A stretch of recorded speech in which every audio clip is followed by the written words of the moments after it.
Good afternoon. Welcome to the Midday Mull for Tuesday, the 16th of April. With Robert Murray McShane, we keep working our way through the book of Leviticus. Today, reading chapter 22, various regulations around offerings that one needed to make back in his day. And he says, as you bring an offering to the God, bring a male without defect from the cattle, sheep, or goats in order to be accepted on your behalf. This was to present a burnt offering to the Lord. And he says, do not bring anything with a defect, because it will not be accepted on your behalf. And that's stressed time and again. Do not bring anything with a defect. And so if you had to pay for a vow or offer a sin offering or bring something that you're giving to God, you can't go to your flock and look and say, oh, well, here's this animal, it's a bit maimed, it's going to die anyway, let me offer that. God says, no. Bring me something that is costly.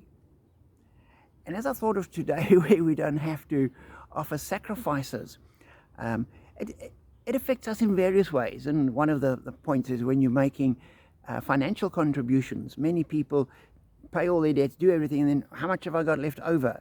And how much of that can I afford to give to God? And many people say it's the other way around. You get your income or whatever, and the first thing you do is make an offering to God. The first fruits, it comes time and again.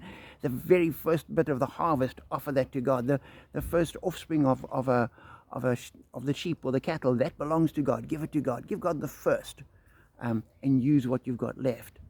And it also affects our time, because so often we might want to think, oh, early in the morning when I'm wide awake and fresh, that's when I'll do my studying. I'll read and study and get on top of my work. At that point, at night when I'm about to fall asleep and can't actually do anything else, that's when I'll read my Bible.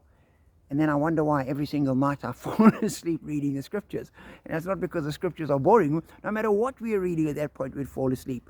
And we need to bring God our time without defect, and bring to God that time of our day when we are awake and attentive and able to concentrate.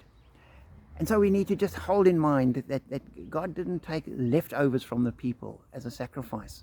They had to bring him things without defect. And whatever it is we're doing for God, however it is that we're offering him our time, our talents, our resources, whatever, we give it to him without defect.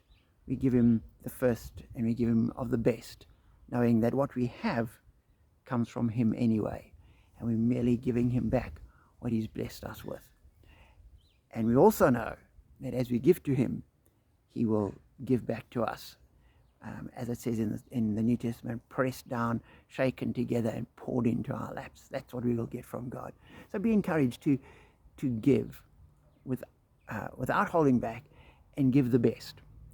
Give, as it says here, do not bring anything with a defect or a blemish, because God says that's not acceptable. Be challenged, be encouraged, be blessed.